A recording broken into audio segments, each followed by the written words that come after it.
जी practicals practical में क्या है? सिस्टम में जो चीज़ें अभी तक बताई गई थी वो अपने केवल करने हैं हमको, तो वो सब कर रहे हैं हम।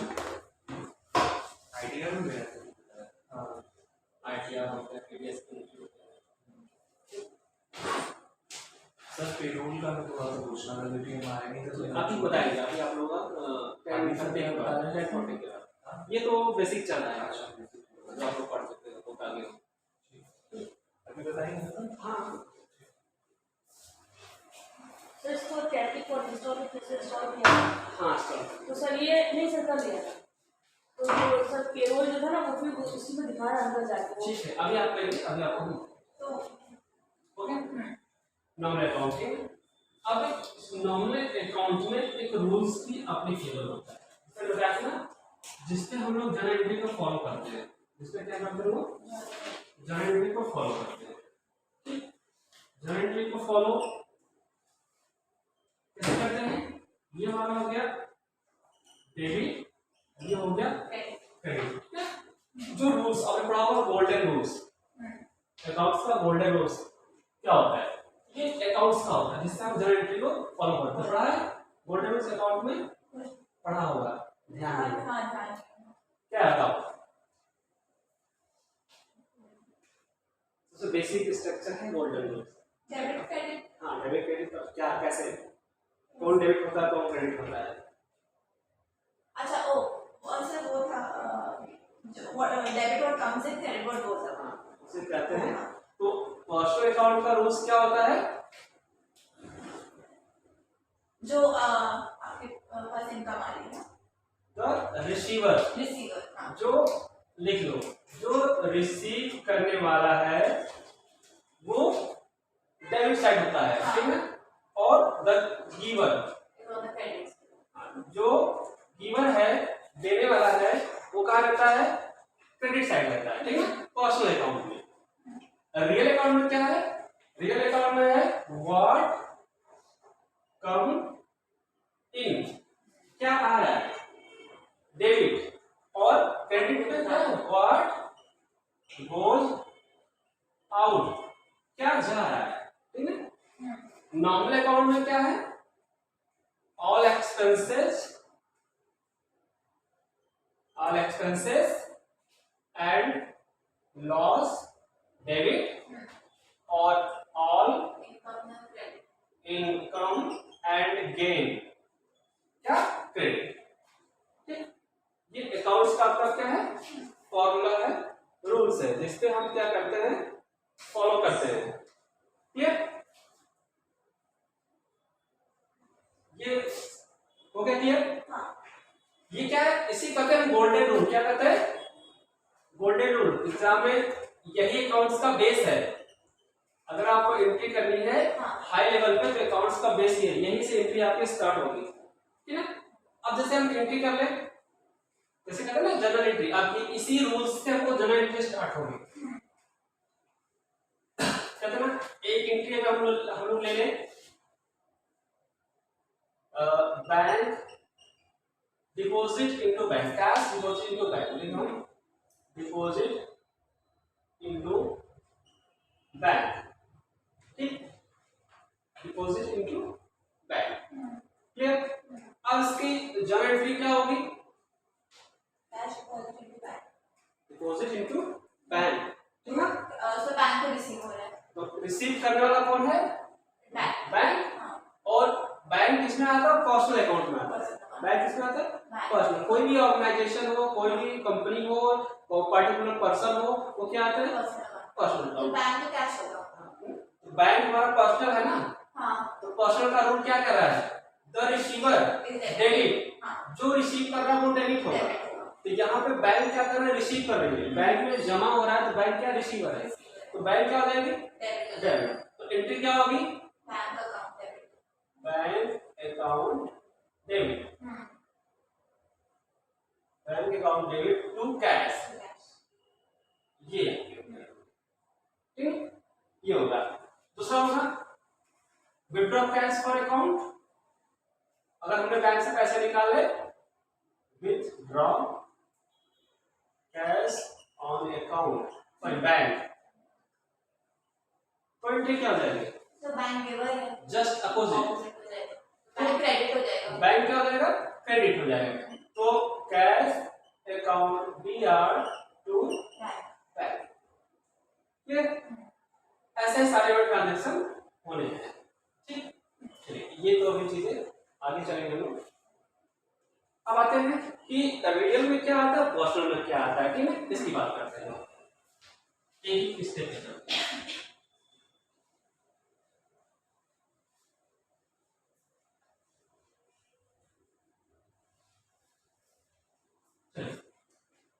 फर्स्ट पर्सनल में बताया गया, चलिए फिर देखते हैं रियल अकाउंट में क्या क्या आता है। तो रियल अकाउंट इंटर्न और लैंड बिल्डिंग, लैंड बिल्डिंग और आपके गुडविल परचेज कैश, ये सारे आते हैं। गुडविल परचेज कैश ये सारे किसमें आते हैं? रियल अकाउंट में आते हैं। नंबर 2 आपका नॉमिनल अकाउंट।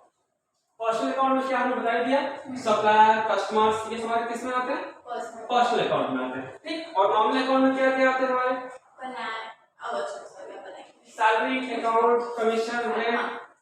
लिख लो, पहले लिख लो रियल अकाउंट। रियल अकाउंट में क्या आते हैं? Land building, goodwill, purchase, cash. ठीक, और आपका पर्सनल अकाउंट में सप्लायर्स, डिविडेंड, सैलरी, सैलरी नहीं आएगा। पर्सनल अकाउंट में आपका कस्टमर सप्लायर लेंडर्स, ठीक, ये तीन। और आपका नॉमिनल अकाउंट में आपका आएगा सैलरी अकाउंट, डिविडेंड अकाउंट, मतलब पूरे फाइनेंशियल रिलेटेड, सेल्स अकाउंट।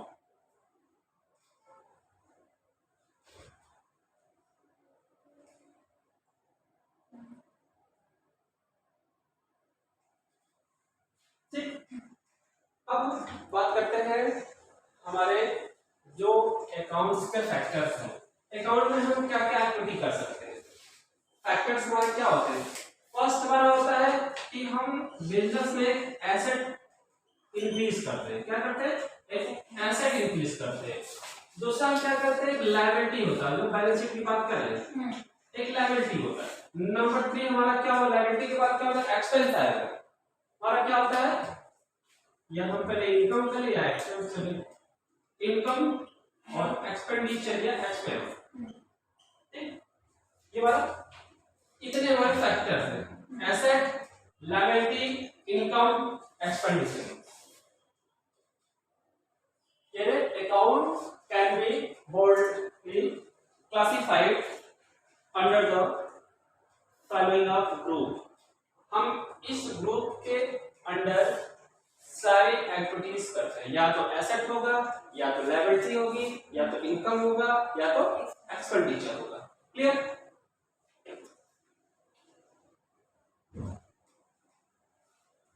चलिए अब आते हैं अपने रूल पर, जो मैं बता रहा था आपको। ये लिखा दिया हमने आपको, real account, personal account, nominal account, what coming real account, और the receiver, the giver, personal account, expense and loss, income and gains in nominal account. ठीक, अब दो चीजें होती है, अगर थोड़ा सा कॉन्सेप्ट पे आए हम लोग, जो इनकम है, जो इनकम है वो समझो, वो कहां से आती है, किस ऑर्गेनाइजेशन से आती है, वो कंपनी से आती है। थोड़ा सा कंपनी का बैकग्राउंड ही समझते हैं, ठीक है। तो इनकम जो स्ट्रक्चर है वो कहां से आती है हमारी, हमें कहां से स्ट्रक्चर स्टार्ट करने हैं? हमने पढ़ना है अकाउंट, हम पढ़ रहे हैं अकाउंट, बट अकाउंट्स तो अकाउंट हम किसका कर रहे हैं? कंपनी का कर रहे हैं। तो कंपनी कितने पार्ट की होती है? Type of company, type of company 2, private और पब्लिक। और उस तरह से देखें, ये तो हो गया 1956 एक्ट। अगर आप इस तरह से देखें तो हमारा होता है सोल प्रोप्राइटर, सोल प्रोप्राइटर। और नंबर 2 होता है आपका पार्टनर। नंबर 3 होता है आपकी कंपनी, जो बिजनेस की बात कर रहे हैं। कंपनी के 2 पार्ट होते हैं जो हम बता रहे हैं। अगर हम अकाउंट सेक्शन की बात करें, अगर हम एज अकाउंटेंट बात कर रहे हैं, एज सीए बात कर रहे हैं, हम एज फाइनेंशियल बात कर रहे हैं, तो कंपनी सोल प्रोप्राइटर और पार्टनरशिप,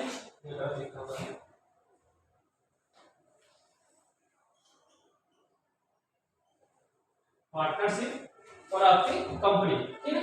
सोल प्रोप्राइटर क्या होता है? सर जो इंडिविजुअल के, एक इंडिविजुअल के पास कोई पावर होती है। इंडिविजुअल जैसे क्या होता है, कोई पर्सन अगर इंडिविजुअल कोई बिजनेस कर रहा है तो उसका कोई रजिस्ट्रेशन नहीं होता है, ठीक है। बट कंपनी ने क्या कर दिया, गवर्नमेंट ने क्या किया, उस पे एक क्या करते हैं, पोस्ट प्रोवाइड कर दिया, एक नाम प्रोवाइड कर दिया, sole proprietor, individual proprietor, individual businessman.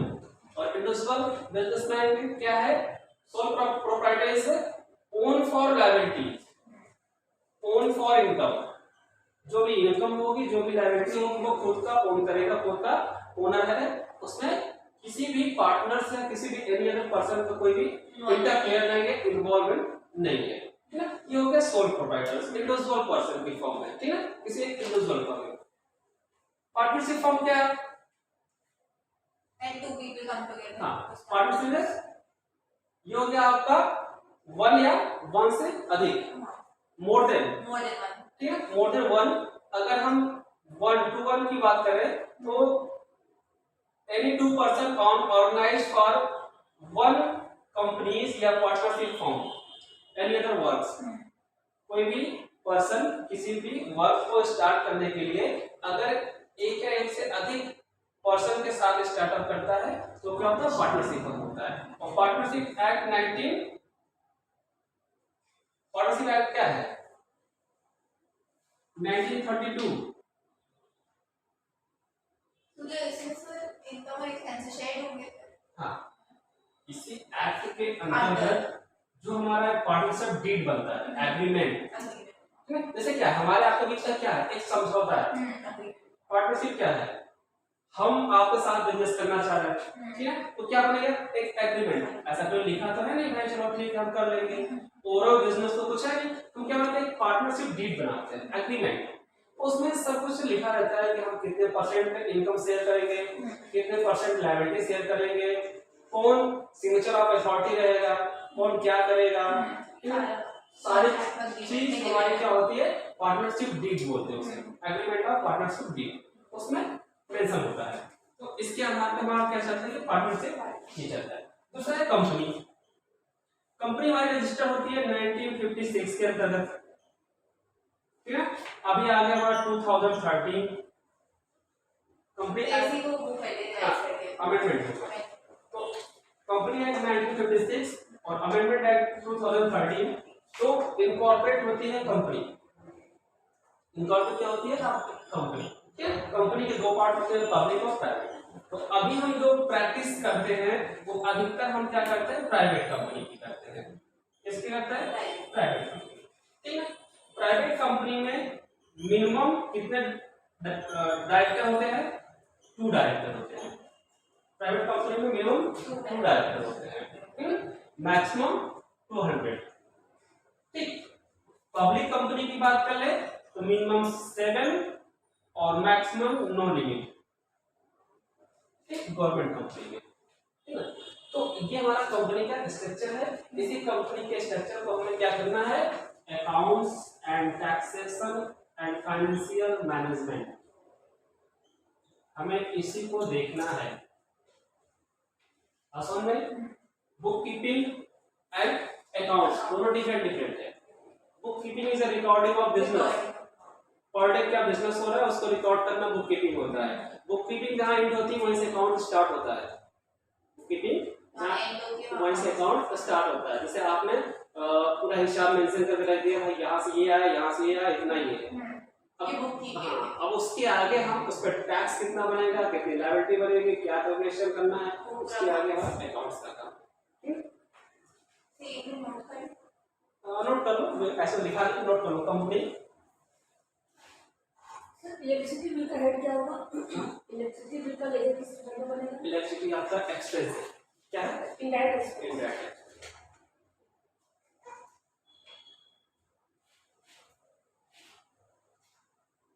जैसे एक से ज्यादा हमारे बिल जाते हैं तो ग्रुप में बनेगा कि सीधे लेजर बनेगा उसका। जैसे हमारे पास 3 लोकेशन में बिल जा रहा है तो क्या उसका कैसे बनाएंगे? सिर्फ इलेक्ट्रिसिटी बिल दे देंगे, नरेशन में डाल देंगे। इलेक्ट्रिसिटी बिल आपको जो 3 जा रहा हो, 3 का अलग अलग एक्सपेंस है कि एक ही एक्सपेंस है? सब 3 अलग जगह पे जा रहा है। 1 2 3। जैसे हमारी जो कंपनी है वो क्या 3 अलग जगहों पे काम कर रही है जहाँ पे जा रही हाँ, है? 3 लोकेशन। तो तीनों का अलग नाम लिख के पे करेंगे, लेजर बनेंगे, लेजर में तीनों का नाम नाम लिख के करेंगे, तभी वेरीफाई कर पाएंगे। हाँ, इनडायरेक्ट।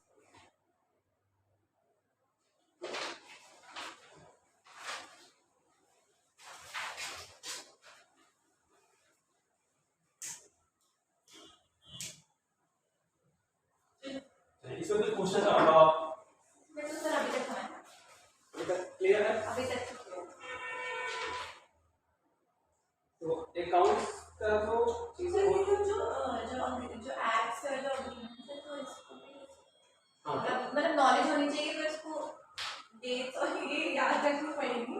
जैसे अगर आगे कभी कुछ हुआ जैसे एग्जाम है या कुछ है, तो उसमें ये पूछ सकते हैं अग्रीमेंट एक्ट आपका ये है और इस भाई आप फाइनेंशियल मैनेजमेंट देखने जा रहे हो, टैक्स एनालिसिस बनने जा रहे हो, जाहिर सी बात है ना, आपसे आपको बताएंगे थोड़ी, आपको जानना पड़ेगा ना कि कौन सा एक्ट कहाँ यूज होना है, कौन सा सेक्शन कहाँ यूज होना है।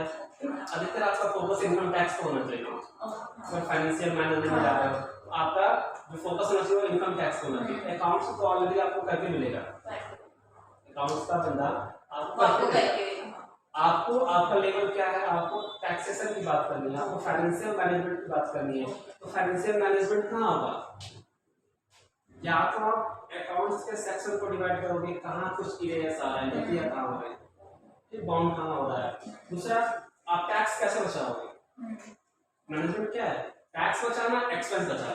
हाँ, पता है फाइनेंशियल मैनेजमेंट, बाकी सारे हो ही रहे हैं, अकाउंट्स हो रहा है, काम हो रहा है। हमें क्या करना है? इनकम इंक्रीज करनी है, क्या expense, cost of per unit कम करनी है। किसी भी कंपनी के पर यूनिट कॉस्ट को क्या करना है? डिक्रीज करना है, तभी तो फाइनेंशियल मैनेजमेंट कर पाएंगे। भाई हमने आपको 20,000 रुपीज दे दिए, इसमें आपको मैनेज करना है, और पहले उसी काम के लिए 50 एक्सपेंस हो रहे थे, आपको 20 में करना है। ये होता है मैनेजमेंट, और इसमें आप कर पा रहे हो तो बेटर देन, नहीं तो ठीक। तो ये दूसरा है कि अगर हम एक्सपेंस की बात कर रहे हैं,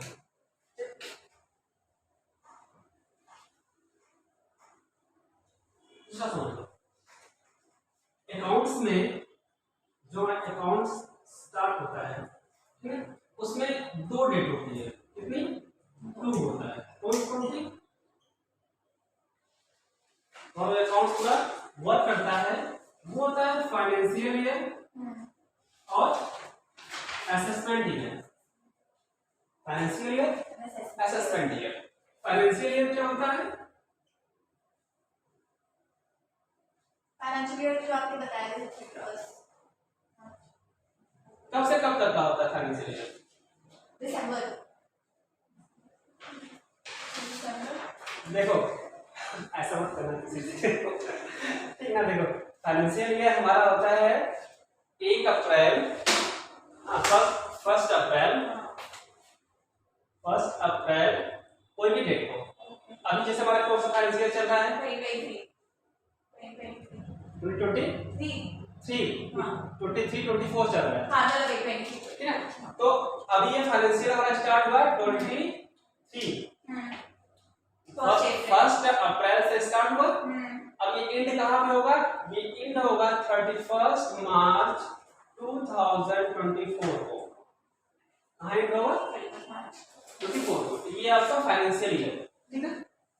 और अभी हमारा असेसमेंट ईयर कौन सा चल रहा है? अभी प्रेजेंट टाइम में 23 कौन सा फाइनेंशियल ईयर एंड हुआ? 24 में end होगा। अभी कौन सा एंड हुआ? और अभी 22 वाला 22 to 23 22। अगर हमारा 22 to 23 31 मार्च एंड हो गया तो असेसमेंट ईयर कौन सा आएगा? तो असेसमेंट ईयर आएगा हमारा 23 to 24। असेसमेंट ईयर एक साल आगे रहता है। रीजन हमें नेक्स्ट ईयर एडवांस में देखो, इस फाइनेंशियल ईयर में हम जो भी बिजनेस करते हैं, जो भी बिजनेस कर रहे हैं, जो भी इनकम जनरेट कर रहे हैं, वो अगले नेक्स्ट ईयर में ही उसका टैक्स पे करेंगे। समझे? जब तक ये पूरा ईयर एंड नहीं होगा तब तक हम अपने इनकम को एसेस नहीं करेंगे, इनकम को कैलकुलेट नहीं करेंगे। जब बिजनेस खत्म होगा तभी जब बुक्स ऑफ अकाउंट क्लोज होगी तभी तो इनकम को एसेस करेंगे। तो बुक्स ऑफ अकाउंट हमारी जब क्लोज होगी तो हमारा ये ईयर एंड हो जाएगा, खत्म हो जाएगा। तो ये जैसे ही एंड होगा उसका नेक्स्ट ईयर स्टार्ट हो जाएगा, ठीक है? तो जिस ईयर में हम अपने इनकम को एसेस करते हैं उसी को कहते हैं असेसमेंट ईयर। क्या कहते हैं? Assessment year. अभी प्रेजेंट टाइम में हमारा असेसमेंट ईयर चल रहा है 23-24, ठीक है? एक साल अहेड। हाँ, एक साल फाइनेंशियल ईयर। तो अभी उससे नेक्स्ट ईयर तो फिर 24-25 चलेगा। अभी ये आपका मार्च में क्लोज होगा, हाँ आगे आपका ये 24-25 आ जाएगा। ठीक है, लिख लो फाइनेंशियल ईयर हमारा 1 अप्रैल से टू 31 मार्च। नेक्स्ट ईयर 31 मार्च, ऐसे लिखो 1 अप्रैल टू नेक्स्ट ईयर 31 मार्च। ठीक है, का जो ड्यूरेशन होता है वो फाइनेंशियल ईयर होता है। उसके नेक्स्ट ईयर हमारा क्या होता है? Assessment year.